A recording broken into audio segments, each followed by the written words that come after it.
selamat pagi Bapak. Gimana kabar Bapak hari ini? Om Swastiastu juga. Kabar saya baik pada hari ini. Kembali saya bertanya bagaimana keadaan Bu Kade. Dan yang kedua, apa tujuan Bu Kade mendatangi ruangan saya? Mungkin ada hal yang perlu saya bisa bantu kepada Bu Kade. Saya persilakan. Astungkara Bapak, saya keadaannya sehat dan baik-baik saja. Dan mohon maaf sebelumnya saya sudah menyita waktu Bapak hari ini. Saya tujuannya ke ruangan Bapak ini untuk wawancara di mana melengkapi dari pendidikan guru penggerak saat ini. Dan hari ini saya melengkapi kegiatan modul 3.1 di mana pengambilan keputusan berbasis nilai-nilai kebajikan sebagai pemimpin. Apa Bapak berkenan untuk saya wawancarai hari ini? Ya, mumpung pada hari ini tidak ada kegiatan yang mendadak harus saya selesaikan. Saya siap untuk istilahnya menerima atau menuruti permintaan dari Bu Kade. Apalagi ini berkenaan dengan guru penggerak. Kami sudah wanti-wanti, bahkan sudah sarankan kepada teman-teman. Semoga teman-teman mengikuti alur jalan yang Bu Kade. Banyak guru-guru kami menjadi guru penggerak. Ya, terima kasih Bapak. Izin saya akan mulai kegiatan wawancara hari ini. Yang pertama, selama ini bagaimana Bapak dapat mengidentifikasi kasus-kasus yang merupakan dilema etika atau bujukan moral, Pak? Baiklah, kami selaku kepala sekolah akan mencoba menjawab apa yang menjadi pertanyaan Bu Kade.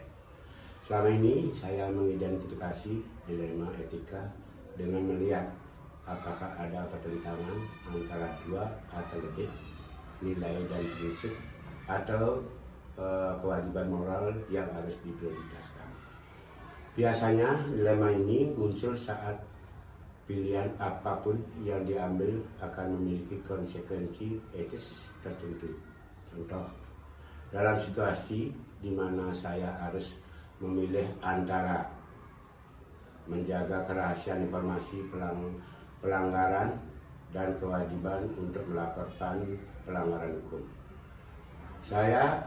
Sebelumnya saya akan menganalisis dampak dari setiap pilihan terhadap prinsip-prinsip seperti kejujuran, integritas, dan keadilan. Dengan cara ini, saya bisa lebih objektif dalam menentukan apakah situasi tersebut merupakan dilema bagi saya sendiri. Ya, terima kasih Bapak. Saya lanjutkan pertanyaan yang kedua. Selama ini bagaimana Bapak menjalankan pengambilan keputusan di sekolah Bapak, terutama untuk kasus-kasus di mana ada dua kepentingan yang sama-sama benar atau sama-sama mengandung nilai kebajikan, Pak? Ya, ketika kita dihadapkan pada dua kepentingan yang sama-sama benar, saya biasanya melibatkan diskusi terbuka dengan para pihak terkait seperti guru, siswa, dan orang tua. Kami mencari titik temu melalui dialog yang mempertimbangkan prinsip keadilan dan kepentingan bersama. Ya, terima kasih Pak. Untuk pertanyaan ketiga, langkah-langkah atau prosedur seperti apa yang biasa Bapak lakukan selama ini? Ya, langkah-langkah yang kami lakukan pada saat ini, yang pertama tentunya mengidentifikasi masalah dan mengumpulkan informasi yang faktual. Dua, melibatkan pihak-pihak terkait untuk mendengar perspektif mereka. Ketiga, mengajukan beberapa alternatif solusi dan mempertimbangkan pro kontra dari berbagai pihak. Yang selanjutnya melakukan evaluasi setelah keputusan kita terbuat. Ya, baik Pak. Untuk saya lanjutkan pertanyaan keempat. Hal-hal apa saja yang selama ini Bapak anggap efektif dalam pengambilan keputusan pada kasus-kasus dilema etika, Pak?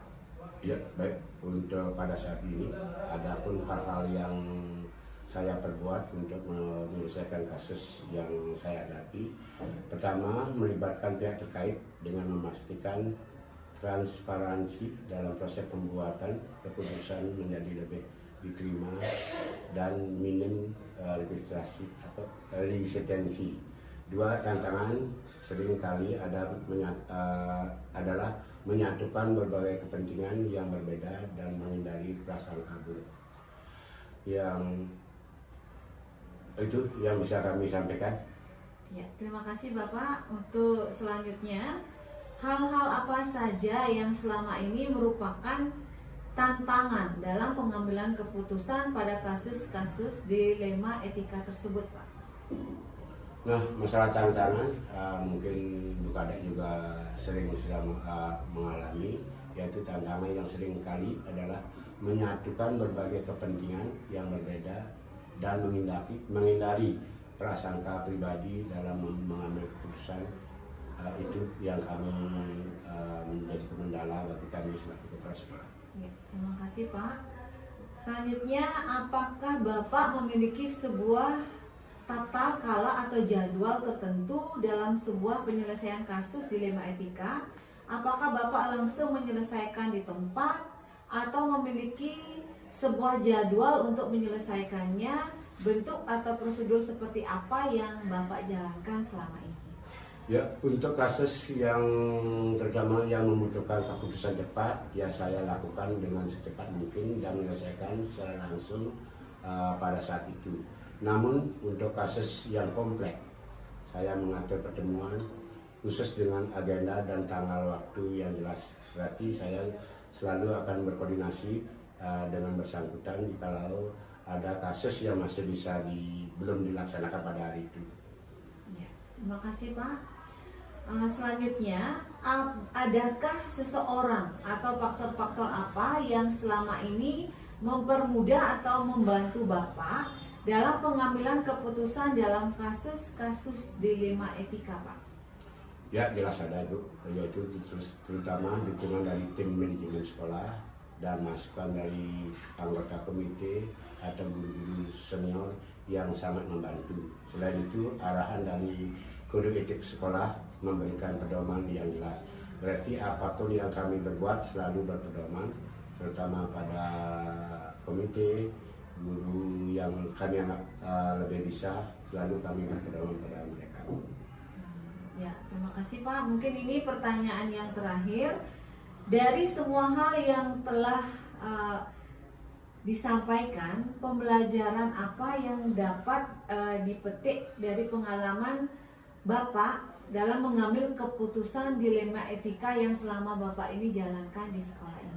Ya, selama saya menjadi kepala sekolah di sini, kurang lebih sudah baru 3 tahunan di sini, pengalaman ini merupakan mengajarkan saya pentingnya keseimbangan antara empati dan ketegasan, serta bahwa keputusan terbaik seringkali adalah yang melibatkan kolaborasi.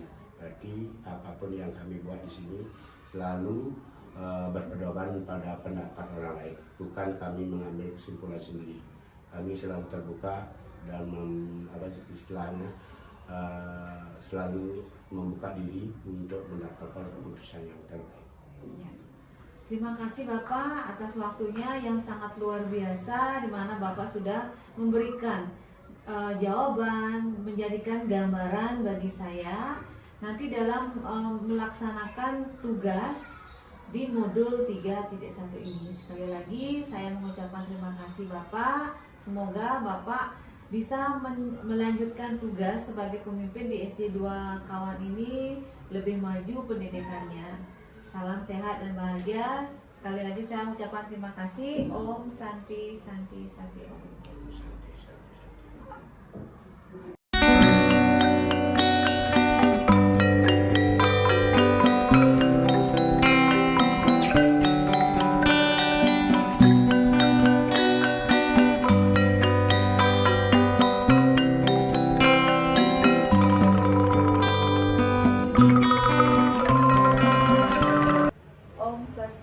Selamat siang Ibu, gimana kabar Ibu pada hari ini? Om Swastiastu, kadang kabar yang baik hari ini. Sebaliknya Bu Ade, nanti kabarnya?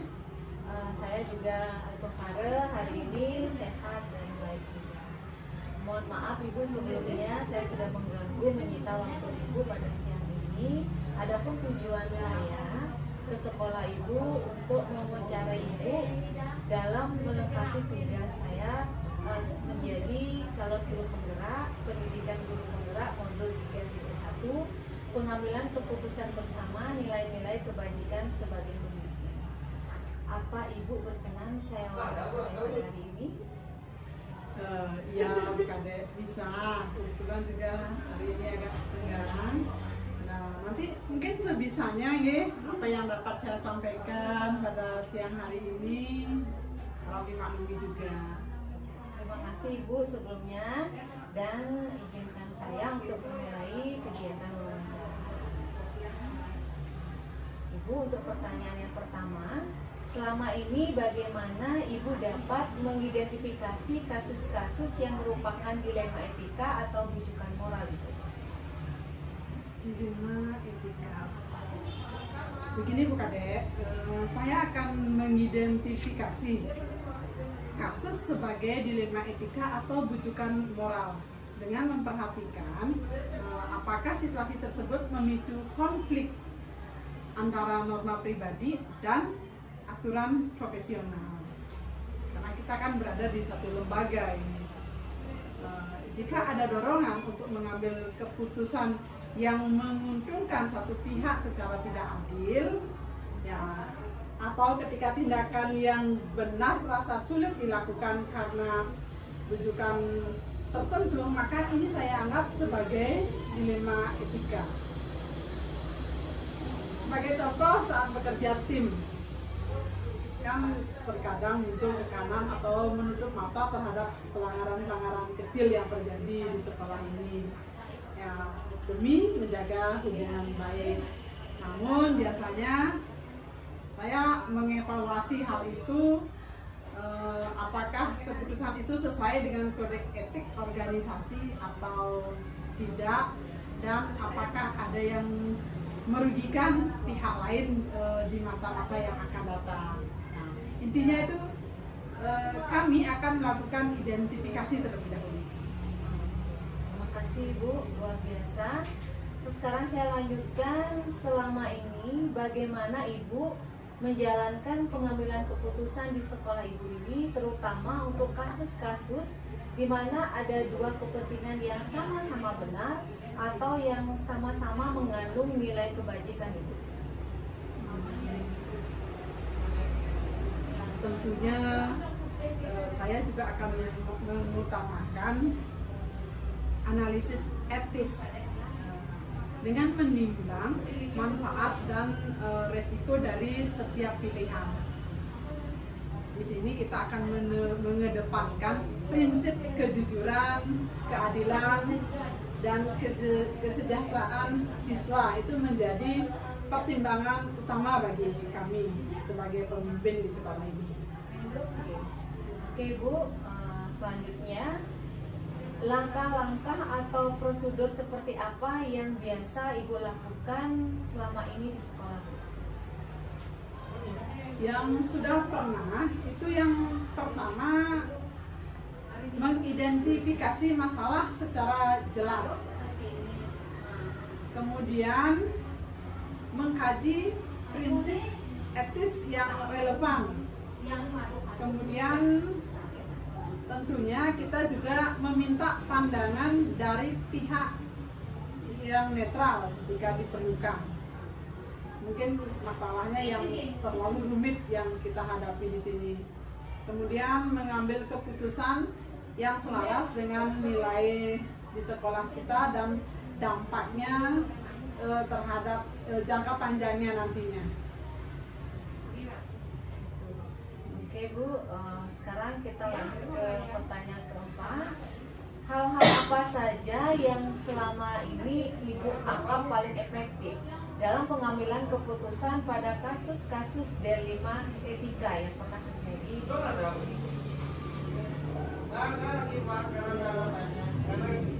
Kami sudah melakukan penerapan prinsip yang konsisten itu untuk membantu menjaga kepercayaan dan kredibilitas sekolah dalam setiap keputusan yang kita ambil. Demikian Pak Dek. Sekarang mungkin yang lanjut Ibu, untuk hal-hal apa saja yang selama ini merupakan tantangan dalam pengambilan keputusan pada kasus-kasus dilema etika tersebut? Tentu banyak hal ya tantangan kita di sekolah, yang mungkin di sekolah BKD juga ya. Tapi tantangan terbesar di sini adalah menemukan keseimbangan antara kepentingan siswa, orang tua, kebijakan sekolah, terutama ketika nilai-nilai yang saling bertentangan itu hadir bersamaan. Itu bukan.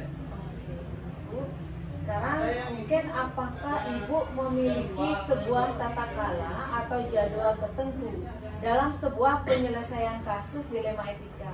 Apakah Ibu langsung menyelesaikannya di tempat atau memiliki sebuah jadwal untuk menyelesaikannya? Bentuk atau prosedur seperti apa yang sudah Ibu jalankan? Baiklah Bu Kadek, jadi jika itu situasinya sangat mendesak, ya keputusan itu kita akan ambil segera di saat itu juga. Namun untuk kasus yang kompleks, itu tentunya saya akan memberikan waktu refleksi dan konsultasi terlebih dahulu sebelum menetapkan langkah akhir, sehingga kita di situ tidak salah juga dalam menentukan langkah kita dalam mengambil keputusan. Baik Ibu, adakah seseorang atau faktor-faktor apa yang selama ini mempermudah atau membantu Ibu dalam pengambilan keputusan dalam kasus-kasus dilema etika tersebut?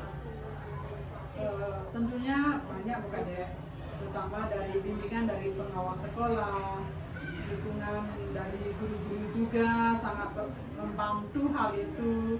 Kemudian ya pengalaman Ibu selama ini memimpin ya bersama teman-teman di sini menangani kasus-kasus yang pernah terjadi begitu.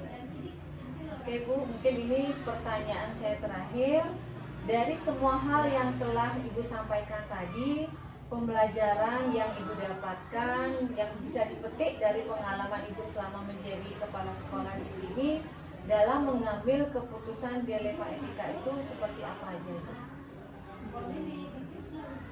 Pengambilan keputusan pada kasus dilema etika mengajarkan saya pentingnya bersifat fleksibel, tidak kaku, jadi namun tetap berpegang pada prinsip, ya tidak berpihak pada A dan B.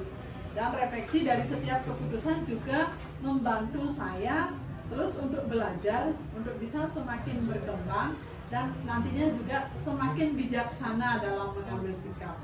Demikian Bu Kadek, semoga apa yang sudah saya jawab tadi bisa membantu ya. Sukses di Guru Penggerak ke depannya. Mari terus jalin kerjasama dengan baik. Terima kasih sekali lagi Ibu atas waktunya, dan luar biasa wawancara hari ini. Ibu sudah menjawab semua pertanyaan saya itu dengan sangat lugas, dan saya mendapatkan satu gambaran ke depannya untuk saya terapkan di pendidikan di Guru Penggerak. Sekali lagi saya ucapkan terima kasih. Selamat bertugas kembali Ibu. Saya akhiri dengan para mesanti. Om Santi Santi Santi Om.